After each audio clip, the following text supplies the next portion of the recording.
अस्सलाम वालेकुम दोस्तों ड्रामा सीरियल शेयर की नेक्स्ट एपिसोड में आप सब देखेंगे कि यहाँ पर ताज बीबी भी इस घर से चली गई और इस घर का सारा माहौल भी ठीक हो गया। यानी मलक सुजात के दिल में जितनी भी नफ़रतें शेरज़मान के लिए थी, जितनी नफ़रतें यहाँ पर उसकी अपनी बेटी फजर के लिए थी, अब वो सारी नफ़रतें भी ख़त्म हो गई और उसने अपनी बेटी फजर को भी माफ़ कर दिया और उसने यहाँ पर रईसों के साथ अपनी दुश्मनी भी ख़त्म कर दी और अपनी बेटी फजर की शादी शेरज़मान से भी करवा दी।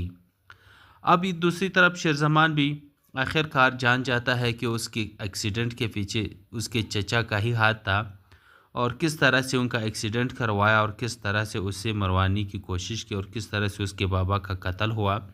तो सेम उसी तरह से वो भी प्लानिंग बनाता है और सेम उसी ट्रक के ज़रिए यहाँ पर बदर ज़मा का भी एक्सीडेंट करवा देता है और बदर ज़मा हॉस्पिटलाइज हो जाता है। वहाँ जाकर के शेरज़मान उसी से कहता है कि तुम्हें इतनी जल्दी मरने नहीं दूंगा क्योंकि मैंने तुम्हें और भी बहुत कुछ दिखाना है। तो यहाँ पर बदर ज़मान को भी यहाँ पर शेरज़मान अपनी अंजाम तक पहुँचा देते हैं। तो दूसरी तरफ शेरज़मान को ये इस चीज़ का भी अंदाज़ा है कि उनके जो चाचों के बेटे हैं, उनकी बहनों के शौहर्स भी हैं, तो वो ये समझता है कि इसी की वजह से ये हमारे बहनों के साथ भी फ्लर्ट करता है, धोखा दे रहा है, तो इसीलिए उनको भी सजाएं देता है। पहले तो अहद को अमेरिका भिजवा देता है और उनका सारा सरमाई भी अपने हाथ में ले लेता है और ऐसे उसे भिजवा देता है कि वहाँ पर आप जाओगे, हम इन्वेस्टमेंट करेंगे और तुम करोड़ों में डॉलर में कमाओगे।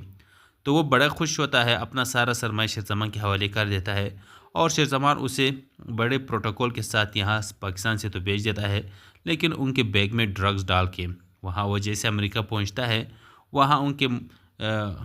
बैग से ड्रग्स निकल आते हैं। तो फिर इस तरह से वो भी वहाँ पुलिस के हाथों चढ़ जाता है और इस तरह से अहद भी अपने अंजाम को पहुँच जाता है।